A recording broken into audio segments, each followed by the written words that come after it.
नमस्कार जैन साथियों।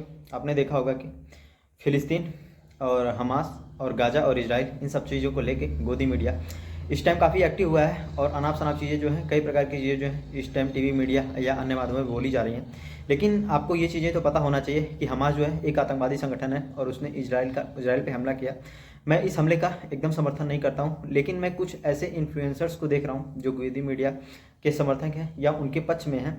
वो फ़िलिस्तीनी लोगों को भी एक आतंकवादी बता रहे हैं और उनके खिलाफ भी अनाप-शनाप बयानबाजी कर रहे हैं। लेकिन ऐसा नहीं होना चाहिए, क्योंकि हर देश में आम लोग हैं और अगर कोई भी आदमी आतंकवाद का साथ देता है तो उनके खिलाफ सख्त से सख्त कार्रवाई होनी चाहिए। लेकिन आपको जान के हैरानी होगी कि गजा में जिस अस्पताल पे हमला हुआ था, 800 से 900 से ज़्यादा बच्चों की मृत्यु हो गई थी उस हमले में, इजराइल के हमले में। तो उन मासूम बच्चों के क्या कसूर है जो कि दो देशों के आपसी टकराव या आतंकवाद के कारण उनकी जानें जा रही हैं? तो ये सब चीज़ें पूरी तरीके से रोकना चाहिए।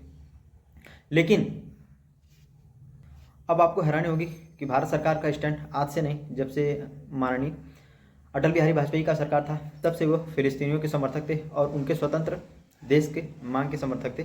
जो कि अभी कुछ दिनों से मैं देख रहा हूँ गोदी मीडिया फ़िलिस्तीन को हमास से जोड़ रहा है और हमास और फ़िलिस्तीन को एक ही बताने की कोशिश कर रहा है कि दोनों लोग एक ही हैं। लेकिन फ़िलिस्तीन वहाँ के आम लोग हैं जो कि इस आतंकवाद का शिकार हो गए हैं, हमास का शिकार हो गए हैं, और इजरायली कहीं ना कहीं आम इजरायली भी हमास का शिकार हुए हैं। तो ये सब चीज़ें जो है हमें भेद पता होना चाहिए कि आखिर दोनों में डिफरेंस क्या है।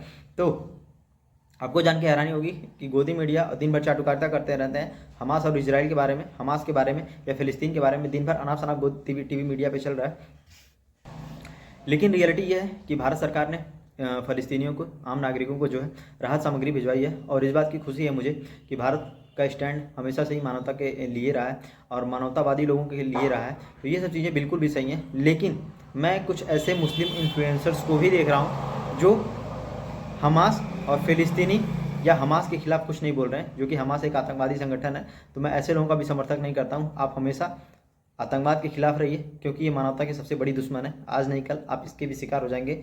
आप चाहे जिस धर्म या कास्ट या राजनीति से आते हो, या आप आतंकवाद को हमेशा से ही राजनीति से ऊपर रखिए। अनाप शनाप चीज़ें या ऐसे लोगों का बिल्कुल भी समर्थन न करिए जो समाज में धर्म के आधार पर या मजहब के आधार पर नफरत फैलाते रहते हैं।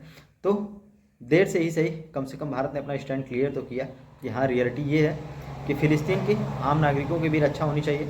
और इजरायली सेना जिस क्रूरता के हिसाब से हमास और फ़िलिस्तीन को एक करने में या उनको कुचलने में लगी हुई है, उनके ऊपर भी पाबंद लगना चाहिए।